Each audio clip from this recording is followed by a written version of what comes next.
The wind howled like a wild beast across the frozen land, carrying sharp flakes of snow that stung the skin. The human, a lone traveler named Daniel, kept his head low as he walked through the white storm.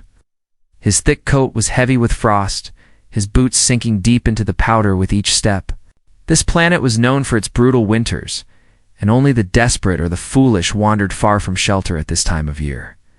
Daniel was not here for adventure, searching for something useful, broken metal, ship parts, anything he could sell back at the outpost. But that morning, his search ended when he spotted something strange in the distance. At first, he thought it was just a piece of wreckage half buried in the snow. But then it moved. His heart skipped. The shape was small, hunched over, crawling slowly across the ice. It looked almost like a shadow fighting against the wind. Daniel's instincts told him to turn away.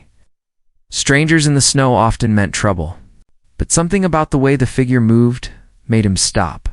It was weak, desperate, as if every motion was a fight against death itself. He took a careful step forward, his hand near the small blaster on his belt. As he got closer, the shape became clearer. It was a girl, not human. Lavender almost glowing against the white ground, her hair tangled with frost, fell across her face. Her clothes were torn, barely enough to protect her from the deadly cold. She was on her knees now, her hands shaking, leaving faint marks in the snow. Daniel crouched beside her. "Hey, can you hear me?" She looked up slowly. Her eyes were large, silver like frozen lakes. Lips moved, but her voice was only a whisper lost in the wind. He leaned closer and caught a single word. "Please." The word cut through him. There was no weapon in her hands, no threat in her gaze, only fear and exhaustion. Daniel looked around. The storm was getting worse. Staying here meant both of them could freeze. But taking her into his shelter meant risk. He didn't know. Her didn't know if she had enemies, or if she was dangerous herself. She swayed forward, her body giving out. Caught her before she hit the ground. She was light, far too light for someone her size, and her skin felt like ice. "All right, hold on," he muttered, pulling her close to shield her from the wind. "You're not dying out here." With effort, he lifted her in his arms. Hush. She was barely conscious, her head resting weakly against his chest. Her breathing was shallow, each inhale a struggle. Daniel turned toward the hills. His small shelter was hidden in a rocky hollow not far from here, but in this storm, even a short walk felt endless.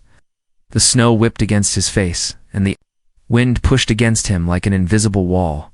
Several times he nearly stumbled, but he kept moving. He could feel her body trembling against him, the shivers growing weaker, and he knew that was a bad sign. Finally, he saw the faint shape of his shelter, a low metal hut with a heavy door, half buried under ice. He reached it, kicked the snow from his boots, and pulled the door open. Warm air from the small heater inside brushed against his frozen face. He stepped in, shutting the storm out behind them. The shelter was simple: a small bed, a metal table, a heater in the corner, and shelves with supplies. He set her down on the bed and quickly piled thick blankets over her. Her skin was so cold, it almost hurt to touch. He unwrapped a thermal pack and placed it near her side, then grabbed a flask of heated water from the stove. "Drink," he said softly, holding it to her lips. She took a small sip, then coughed weakly, but her color began to return just slightly. Daniel pulled a chair close to the bed, watching her closely. She still hadn't spoken again, but her breathing was steadier now.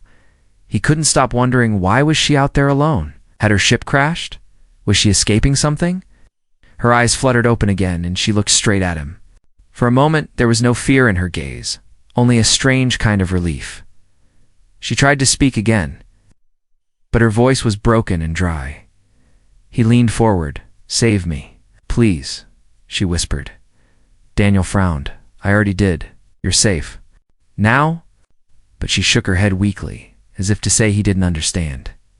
Then her hand, small and cold, reached out from under the blankets and gripped his.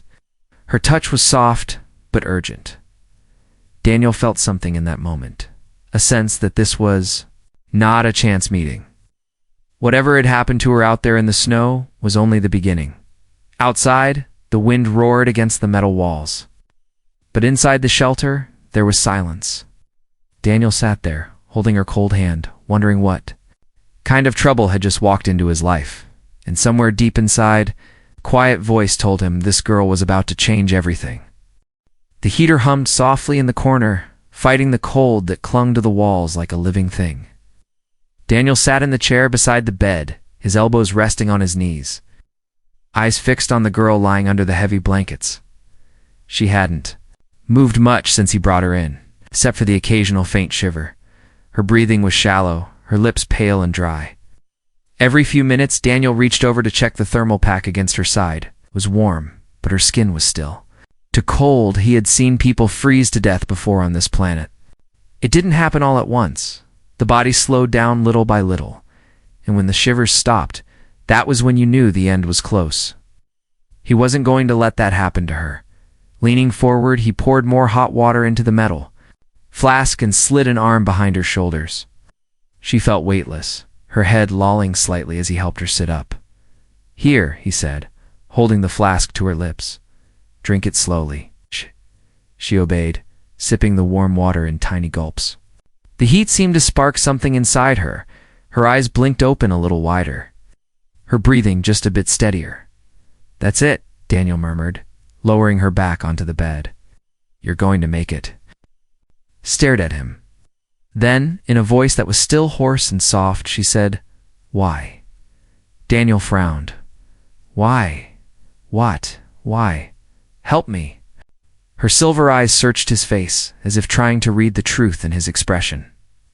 He shrugged. "Because leaving you out there wasn't an option. You'd be dead by now." Something unreadable flickered across her face. Some would have left me. Daniel didn't answer. He'd lived long enough to know she was right. Many people out here wouldn't risk saving a stranger, especially an alien one. A sudden gust of wind slammed against the shelter, making the walls groan. The storm was still raging outside. Daniel stood and checked the door lock, more out of habit than worry.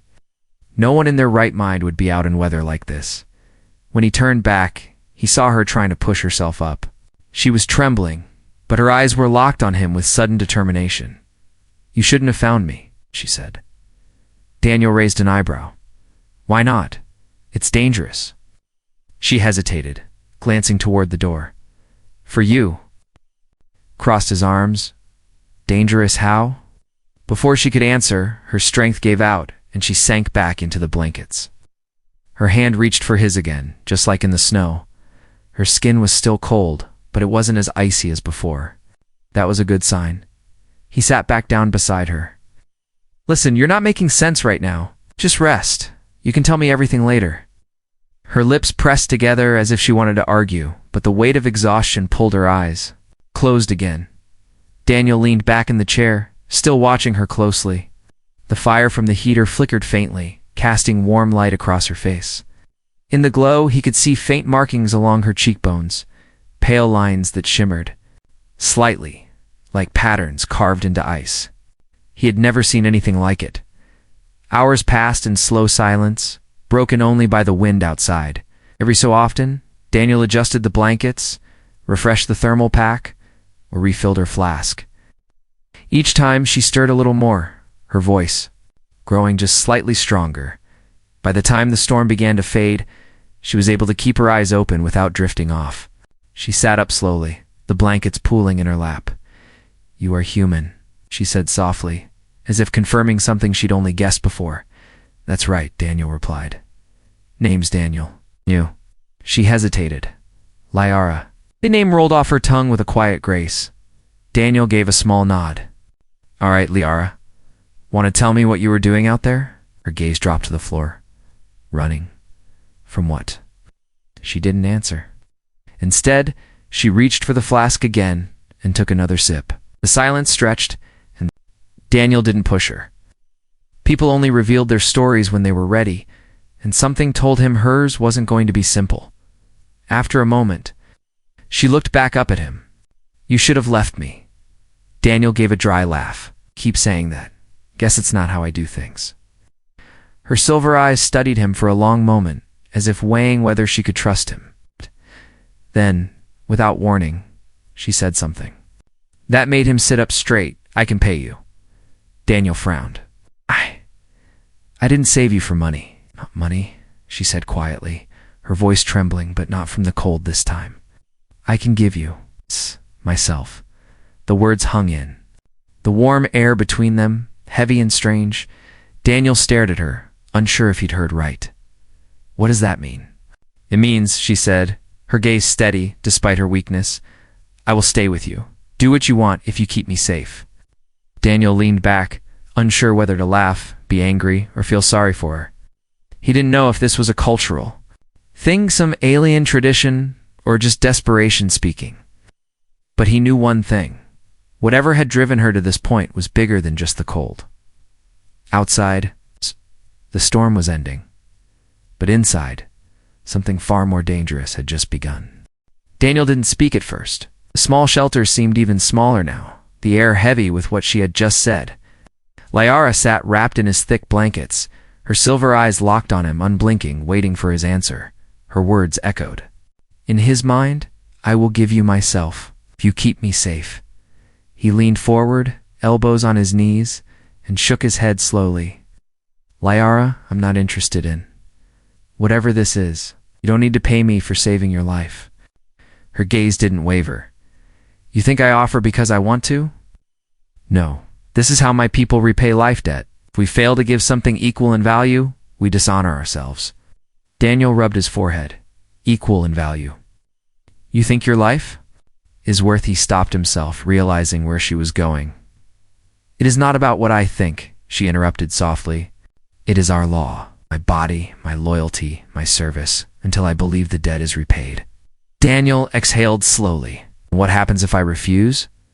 Her hands tightened on the edge of the blanket. Then I will owe you forever, and those who owe forever, they are hunted, shamed. Not only me, my family, my clan. That is why I offer now. He studied her. Her voice was calm, but there was a weight in it, something old and heavy. Like she'd been carrying this rule her whole life. He said after a pause, You're not my prisoner. You can rest here, warm up, and when the weather clears, I'll take you to the outpost. You don't need to give me anything. Her silver eyes darkened. You don't understand. They will not let me live if they find me without a master or protector. They will think I am weak, prey, or worse, property to be sold. The words hit him like a stone. Sold. She nodded, her gaze falling to the floor. That is what happens to unclaimed women in my lands. I escaped before they could decide my fate, but they are following. Daniel's mind flashed to the faint tracks he'd seen in the snow before the storm covered them. He thought it might have been an animal. Now he wasn't so sure. He sat back, his jaw tightening. So if I understand right, you want me to claim you so they can't take you? Yes, she said simply. You saved me. That makes you my rightful protector. They will have no claim. No. Daniel leaned back in the chair, letting the heater's low hum fill the silence. He wasn't used to this kind of problem. Usually, survival out here meant finding food, keeping your shelter warm, and avoiding trouble. But trouble had just walked through his door, wrapped in frost and wearing a pair of desperate silver eyes. You know, he said at last, where I come from, saving someone's life doesn't mean they have to give themselves away. Gratitude is enough. Her head tilted slightly. Where I come from, gratitude is not enough. Gratitude can be faked. A life debt cannot. Her voice was quiet but firm. Daniel's gaze drifted to the window. The snow outside had slowed to a gentle fall, but the sky was still a dull gray. The storm wasn't fully done. He thought about telling her no again. He thought about opening the door and pointing toward the outpost. But then he remembered the way she had looked in the snow, barely moving, fighting for each breath. He remembered the sound of her voice when she said, Please, you're making this harder than it needs to be. He said finally, Because I will not lie, she replied. If you do not accept, I will find another way. The next person I find may not be kind. Something in her tone made him realize she wasn't just talking about survival. She'd seen cruelty before, maybe lived it. Daniel stood and walked to the shelf, pulling down a ration pack. He tossed it onto the bed beside her. Eat. You'll need your strength if we're going to deal with whoever's tracking you. Her eyes flickered with surprise. You believe me? I believe you're in trouble, he said. And if what you're saying about being hunted is true, then we'll both have trouble soon. She nodded slowly and began opening the ration pack. For a few minutes, the only sound was the quiet tearing of packaging and the faint crackle of the heater. But Daniel's mind was far from calm. She was right, then the storm outside hadn't been his only problem. Someone might already be closing in, and now they had a reason to come straight to his door. When she finished eating, Liara looked at him again. You will not take my offer. Daniel hesitated. I'm taking responsibility for you for now. If that counts as protection in your law, then fine. But that doesn't mean you owe me. That way. She tilted her head, as if trying to understand the limits of his strange refusal. Then you have made a choice. I will follow it. But the way she said it made him think she hadn't given up on convincing him.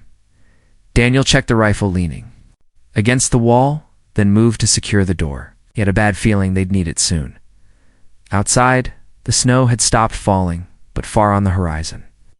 Shadows moved against the white, too many to be animals. The shadows on the horizon stayed for only a moment before melting back into the snow haze. Daniel stood at the small window, his rifle in hand, watching the distant whiteness for movement. The storm had left everything still, but stillness here didn't always mean safety. Behind him, Liara sat on the bed, her knees drawn under the blanket. She had eaten, but her shoulders were tense, her eyes distant. All right, Daniel said without turning from the window. Time to tell me what exactly I'm dealing with. She didn't answer right away. The silence stretched until Daniel finally looked at her. Her gaze met his, and for the first time since he'd found her, he saw something sharp there, not fear, but anger. My people, she began, her voice steady but low, once lived in open lands where the snow was clean and the air was ours. We had clans, traditions, and we kept to ourselves. Then they came. Daniel's brow furrowed. Who? Raiders, she said, her jaw tightening. They call themselves the Vorthach. They take what they want. Food, tools, ships, even people. They come with metal beasts that walk on 4 legs and spit fire. And when they cannot take, they burn! Daniel's grip on his rifle tightened. And they came to your village? Leora's silver eyes went cold. They came at night. My brothers tried to fight them. My mother told me to hide. But they knew where to look. They always know. I ran. I did not stop running until the cold began to take me. She looked away, her hands curling in the blanket. When the Vorthach takes someone, they don't kill them quickly. They keep them, for work, for other things. That is why I would rather freeze than be found. Daniel leaned against the wall, taking this in. He'd heard of raiders before, but most stayed far from human settlements. If they were operating here on this frozen planet, then they were. Bold or desperate. All right, he said finally. So these Vorthach? They're the ones tracking you? Liara nodded. They do not like to lose prey, especially prey that has seen their faces. Daniel glanced again out the window. And you think they're close? I know they are close, she said firmly. They do not stop. The wind rattled the door, making them both glance toward it. Daniel's mind raced. His shelter was hidden well enough from storms, but against determined hunters it wouldn't. Hold forever? He had a few weapons, some food, and enough fuel for the heater for a couple of days. If they were coming, he'd need to plan. But something about her story still bothered him. If they've been hunting you this far, why didn't they just kill you out there in the snow? Leora's lips pressed into a thin line. Because to them, I am worth more alive. Daniel didn't ask for details. He didn't need them. The meaning was already clear. Instead, he moved closer to the bed. You said before you wanted me to claim you so they couldn't take you. Would that really stop them? Would make them think twice? She said. The Vorthach respects certain marks of ownership. If they believe I belong to you, by our customs, they may not touch me, at least. Not without challenging you first. Daniel gave a humorless chuckle. Challenging me sounds like the part I wouldn't like. Her lips curved into a faint, bitter smile. Then you would fit well among my people. We only laugh when the danger is near. For a moment, the heaviness between them broke. But it didn't last. A faint sound reached them, a long, low hum in the distance. Daniel stiffened, moving to the door and pressing his ear against the cold metal. The hum came again, this time followed by the faint crunch of something heavy moving across the snow. Liara's head snapped up. They have machines, that is one of them. Daniel opened a crate by the wall and began checking his gear, and we don't have much time. She stood, the blanket slipping from her shoulders to reveal the tattered clothing beneath. Daniel tossed her one of his spare coats.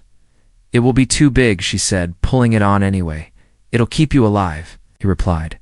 The hum was growing louder now, the sound of engines built for cold terrain. Daniel's mind played through the options: run, fight, or hide. None were good. Listen, he said, his voice low. If they get here before we move, you stay behind me, no matter what happens. Liara stepped closer, her silver eyes meeting his. If they take you down, I will not run. I will fight. Daniel believed her. There was steel in her voice, even if her body was still recovering from the cold. They both fell silent, listening to the distant engines. The sound would fade, then grow louder again, like wolves circling in the snow. Finally, Daniel looked at her. If we're going to survive this, I'm going to need to know everything you can tell me about them. Weapons, numbers, how they fight. She nodded, moving to the table and sitting across from him. I will tell you. But you must understand, if they find us, there is no easy way out. Daniel gave a grim smile. I've never been much for easy ways. Outside, the hum turned into a steady, deliberate rhythm, and both of them knew the hunt had already begun. The sound outside was no longer a distant hum.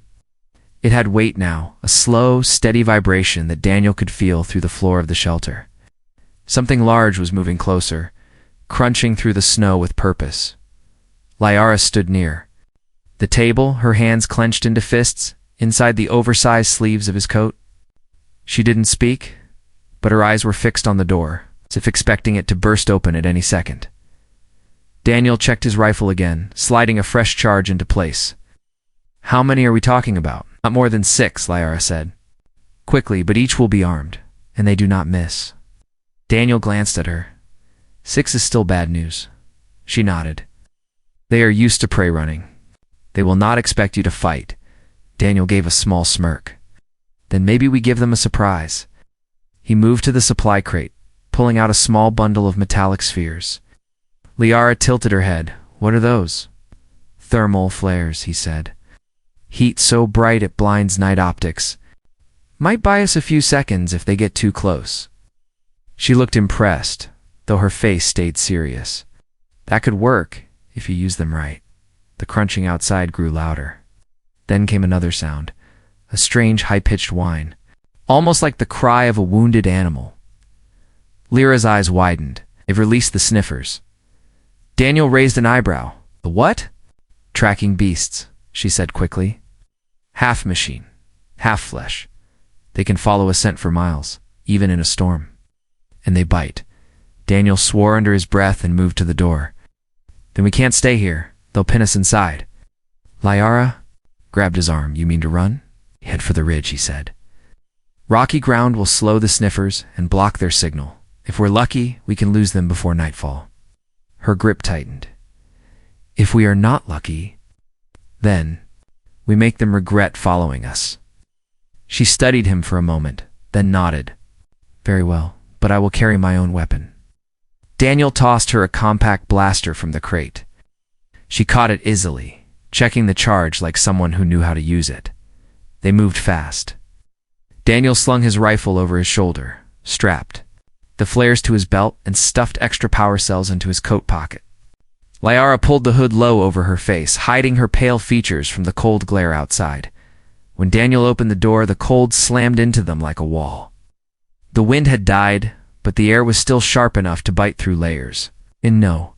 Crunched under their boots as they stepped into the white expanse, the horizon was broken by faint shapes, figures moving low and fast, like predators closing in.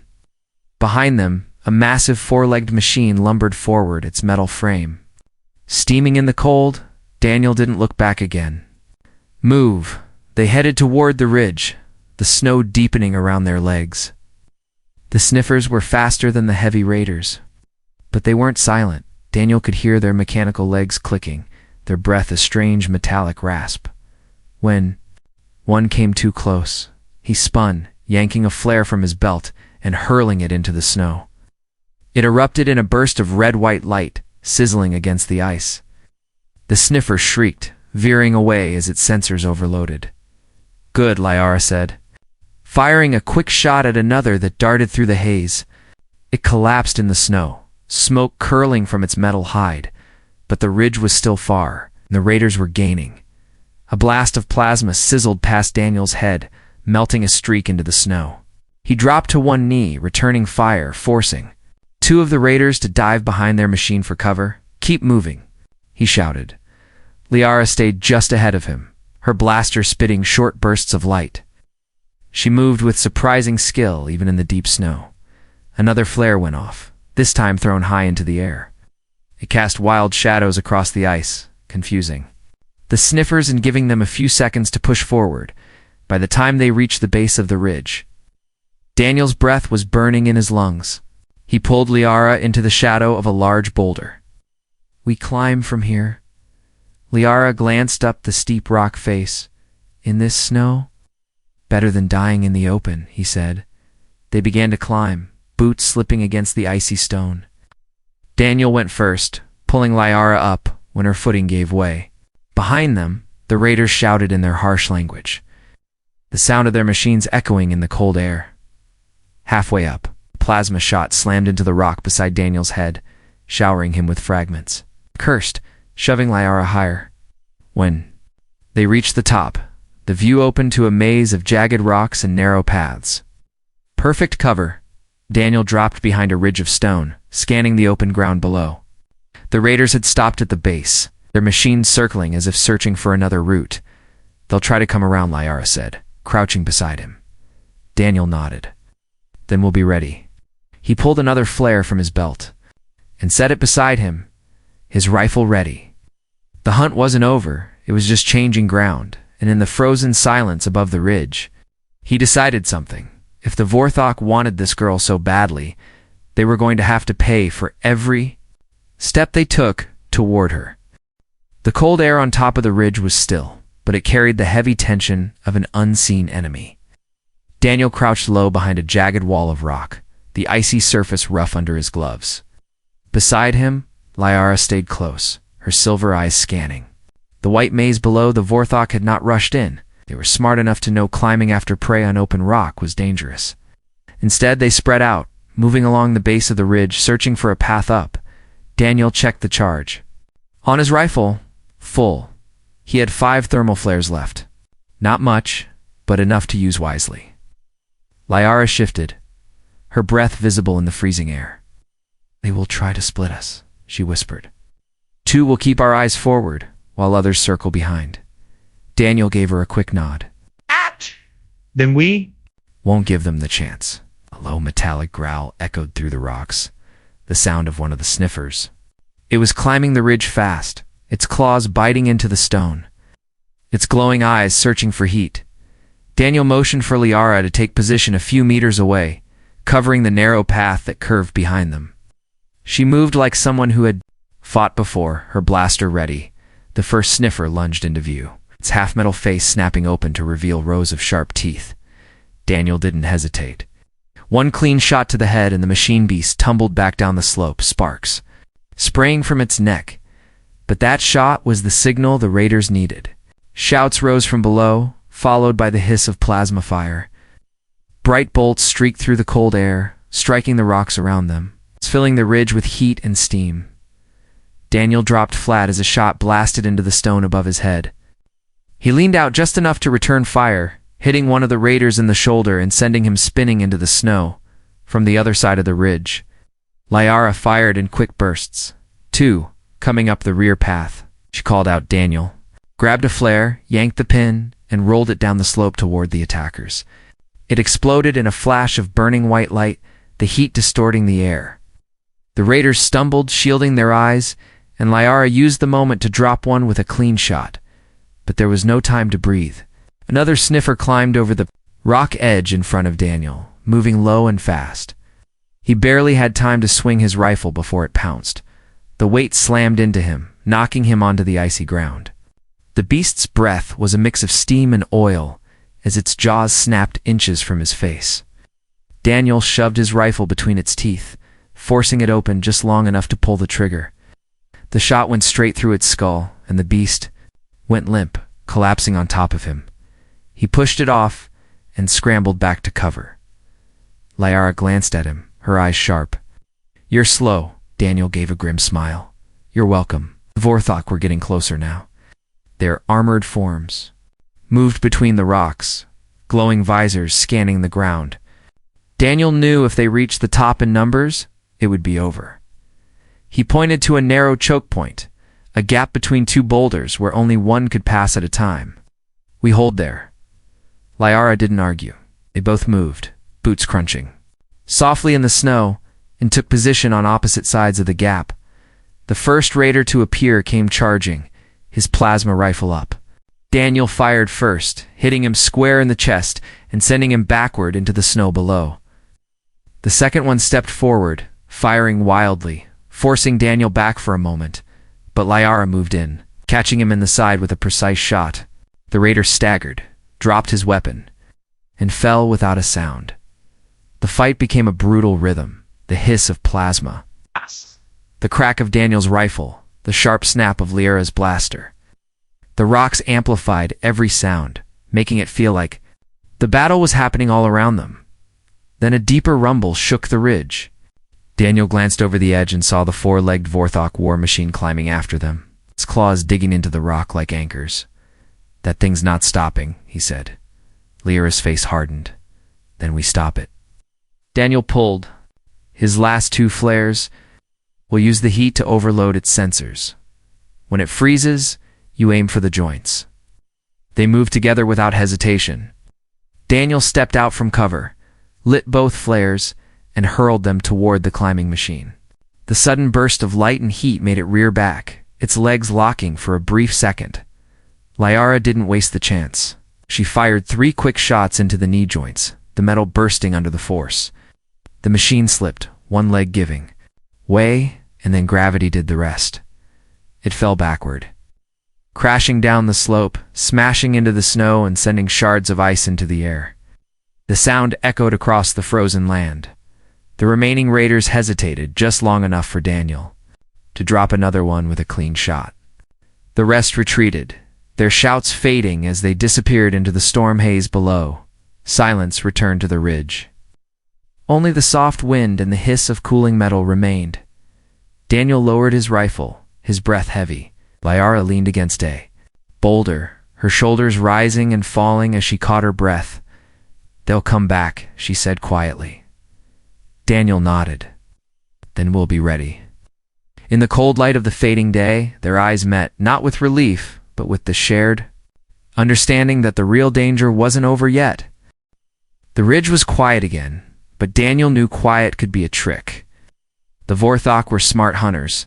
They would regroup, heal their wounded, and return when they thought it was safe to strike.